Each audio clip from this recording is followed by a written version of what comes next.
नमस्कार दोस्तों, इस वीडियो में बिहार की नदियों से संबंधित सभी महत्वपूर्ण पॉइंट को केवल एक वीडियो में डिस्कस किया जाएगा और बिहार की जो सारी नदियां हैं उन सभी को मैप के माध्यम से डिस्कस किया गया है।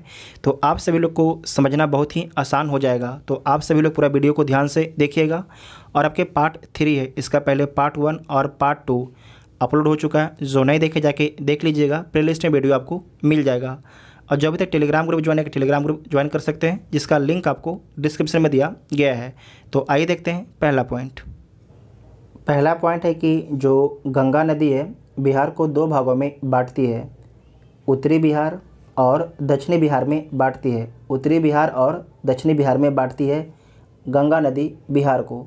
साथ ही आपको ध्यान रखना है कि जो गंगा नदी का घाटी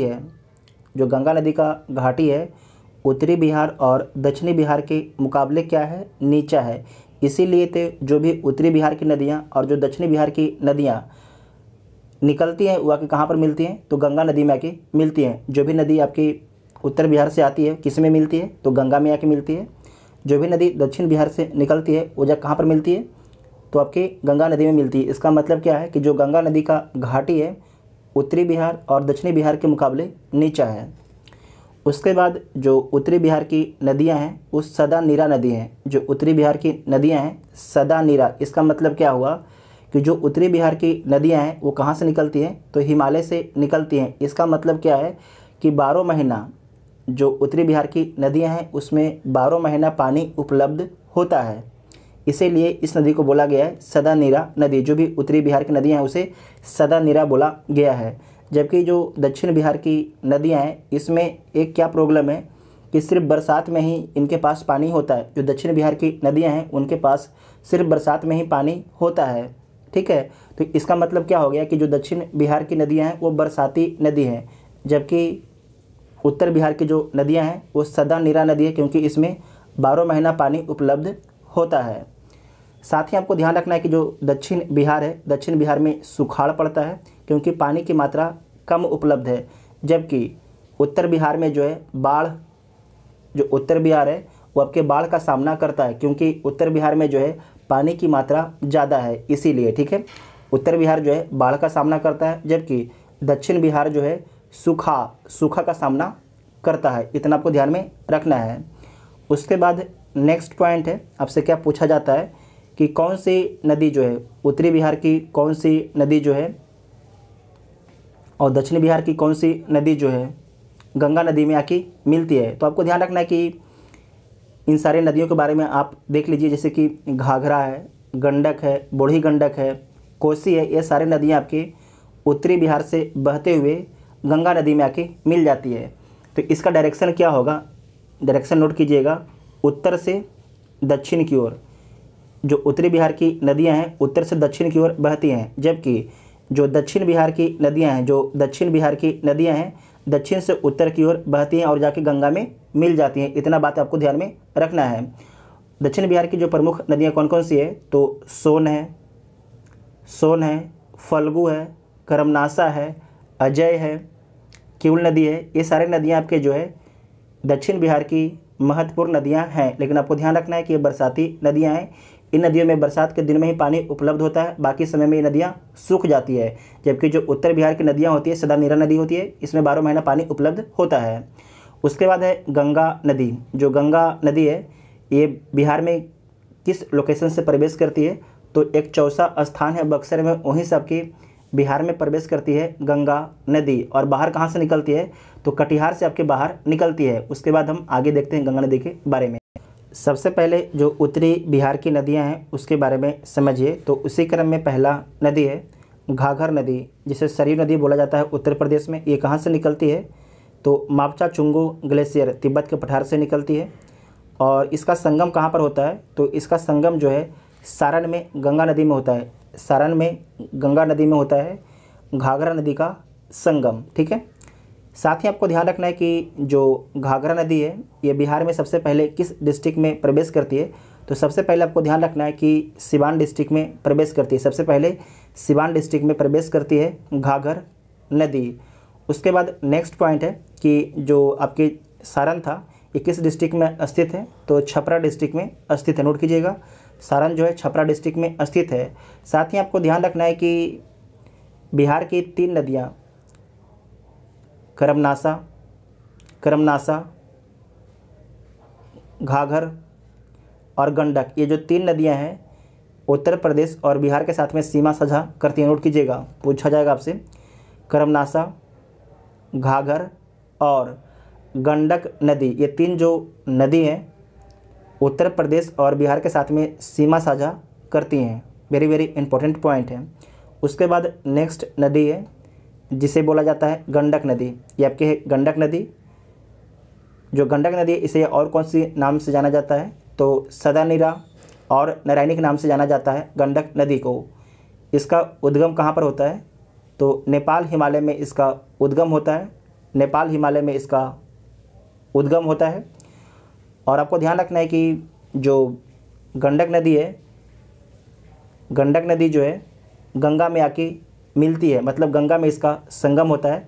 किस लोकेशन पर होता है, तो नोट कीजिएगा, पहलेजा घाट पर होता है। पहलेजा घाट कहाँ पर है, हाजीपुर में स्थित है। हाजीपुर किस डिस्ट्रिक्ट में स्थित है, तो वैशाली डिस्ट्रिक्ट में स्थित है। आप लोग डिस्ट्रिक्ट याद रख सकते हैं क्योंकि बीपीएससी के द्वारा डिस्ट्रिक्ट भी पूछा जाता है बिहार के नदियों के बारे में, ठीक है, कि कौन सी नदी किस डिस्ट्रिक्ट में जाके गंगा में मिल रही है। इस बार पूछा गया था सोन नदी के बारे में कि सोन जो है किस डिस्ट्रिक्ट में जाके गंगा में मिल रही है, तो पटना आपके हो जाता, ठीक है। उसके बाद नेक्स्ट नदी है बूढ़ी गंडक। बूढ़ी गंडक है। बूढ़ी गंडक के बारे में देखिए, जो बूढ़ी गंडक है ये कहाँ से निकलती है, तो चौतरवा और बिशंभरपुर पश्चिम चंपारण से निकलती है बूढ़ी गंडक। और इसका संगम कहाँ पर होता है, तो नोट कीजिएगा, जो बूढ़ी गंडक है इसका संगम गंगा में होता है, लेकिन किस डिस्ट्रिक्ट में होता है, खगड़िया डिस्ट्रिक्ट में होता है। खगड़िया डिस्ट्रिक्ट में होता है। और इसकी लंबाई कितना है, 320 किलोमीटर लगभग इसकी लंबाई है, किसकी, बूढ़ी गंडक नदी की। साथ ही बूढ़ी गंडक नदी की एक विशेषता क्या है कि उत्तरी बिहार में सबसे तीव्र प्रवाहित होने वाली नदी कौन है, तो बूढ़ी गंडक की। क्वेश्चन पूछा आपसे जा सकता है, उत्तरी बिहार में सबसे तीव्र प्रवाहित होने वाली कौन सी नदी है, तो बूढ़ी गंडक है। उसके बाद नेक्स्ट है बागमती नदी। जो बागमती नदी है ये कहाँ से निकलती है, तो शिवपुरी श्रेणी से निकलती है। शिवपुरी श्रेणी हिमालय नेपाल से निकलती है बागमती नदी। और इसका संगम किस नदी में होता है, तो नोट कीजिएगा, जो बागमती नदी है इसका संगम, जो बागमती नदी है इसका जो संगम है किस नदी में होता है, तो कोसी नदी में होता है। बागमती नदी का संगम, जो कोसी, फिर से बोलते हैं, जो आपके बागमती नदी है इसका संगम कहाँ पर होता है, तो कोसी नदी में होता है। जो कोसी नदी, इसे बिहार का शोक भी बोला जाता है। उसके बाद है कमला नदी। ये जो कमला नदी है ये कहाँ से निकलती है, तो महाभारत श्रेणी सिंधुलिया गढ़ी नेपाल से निकलती है। कहाँ से निकलती है, जो कमला नदी है ये भी आपकी नेपाल से निकलती है। और इसका संगम कहाँ पर होता है, तो कोसी नदी में होता है। कहाँ पर, कोसी नदी में इसका संगम होता है। कोसी नदी बदला घाट के पास में जो है कमला नदी का संगम होता है। किस नदी में होता है, तो कोसी नदी में होता है। नोट कीजिएगा, जो कमला नदी है और बागमती नदी है इन दोनों का संगम किस नदी में होता है, तो कोसी नदी में होता है। कोसी नदी में होता है। उसके बाद है कोसी नदी। कोसी नदी कहाँ से निकलती है, तो नेपाल एवं तिब्बत से निकलती है कोसी नदी। और इसका संगम कहाँ पर होता है, तो गंगा नदी कुर्सेला कटिहार में जो है संगम होता है। जो कोसी नदी है इसका संगम किस नदी में होता है, तो गंगा नदी में होता है, लेकिन कहाँ पर होता है, कुर्सेला कटिहार डिस्ट्रिक्ट में होता है। कुर्सेला कटिहार डिस्ट्रिक्ट में होता है। और आपको ध्यान रखना है कि बिहार में जो है कोसी नदी कहाँ से प्रवेश करती है, तो सुपौल डिस्ट्रिक्ट से बिहार में प्रवेश करती है कोसी नदी। जो कोसी नदी है इसे बिहार का शोक भी बोला जाता है। कोसी नदी को जो है बिहार का शोक भी बोला जाता है। साथ ही आपको ध्यान रखना है कि जो बागमती नदी है इसका एक शाखा जो है बूढ़ी गंडक में भी जाके मिलता है। अगर कहीं पर ऐसा मैप बनाया रहेगा तो गलत नहीं होगा, वो भी आपके सही होगा। एक शाखा जाके आपके कोसी में मिलता है और जो एक शाखा है बूढ़ी गंडक में जाके मिलता है किस नदी का, तो बागमती नदी का।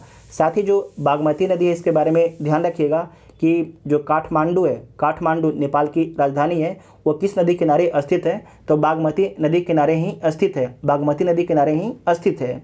उसके बाद नेक्स्ट नदी है महानंदा नदी। जो महानंदा नदी है इसके बारे में समझिए, ये कहाँ से निकलती है, तो दार्जिलिंग से निकलती है।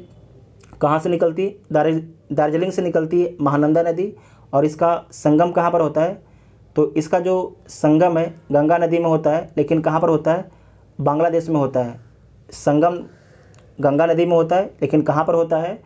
तो गोदागारी घाट बांग्लादेश में होता है। गोदागारी घाट बांग्लादेश में होता है और इसकी लंबाई कितना है? तो 360 किलोमीटर इसकी लंबाई है। और साथ ही आपको ध्यान रखना है कि जो महानंदा नदी है ये बिहार में किस डिस्ट्रिक्ट में प्रवेश करती है? तो बिहार में जो है किशनगंज डिस्ट्रिक्ट में प्रवेश करती है। कहाँ पर? बिहार में जो है किशनगंज डिस्ट्रिक्ट में प्रवेश करती है। आपको पता होगा कि बिहार में सबसे अधिक वर्षा कहाँ पर होता है? तो किशनगंज में होता है। और बिहार का सबसे पूर्वी डिस्ट्रिक्ट कौन है? तो किशनगंज ही है। उसके बाद नेक्स्ट है गंगा नदी के बारे में समझिए। जो गंगा नदी है कहाँ से निकलती है? तो गंगोत्री के गोमुख उत्तराखंड से निकलती है गंगा नदी और इसका संगम कहाँ पर होता है? बंगाल की खाड़ी में होता है। बंगाल की खाड़ी में होता है। और दुनिया की सबसे बड़ी डेल्टा का निर्माण कौन सी करती है? तो गंगा नदी करती है। कौन सी करती है? गंगा नदी आपकी दुनिया की सबसे बड़ी डेल्टा का निर्माण करती है। गंगा नदी, ब्रह्मपुत्र, इन सारे नदियों मिल के जो है दुनिया की सबसे बड़ी डेल्टा का निर्माण करती है। साथ ही आपको ध्यान रखना है कि बिहार में प्रवेश कहाँ से करती है? तो चौसा बक्सर डिस्ट्रिक्ट से जो है बिहार में प्रवेश करती है। चौसा एक लोकेशन है और बक्सर एक डिस्ट्रिक्ट है, ठीक है। तो जो गंगा नदी है बिहार में कहाँ से प्रवेश करती है? तो बक्सर डिस्ट्रिक्ट से प्रवेश करती है। और बिहार से बाहर कहाँ से निकलती है? तो आपको नोट करना है, बिहार से बाहर जो है कटिहार डिस्ट्रिक्ट से निकलती है। बिहार से बाहर जो है कटिहार डिस्ट्रिक्ट से निकलती है। कटिहार डिस्ट्रिक्ट से निकलती है। बिहार में जो गंगा नदी इसकी लंबाई कितना है? तो 445 किलोमीटर इसकी लंबाई है।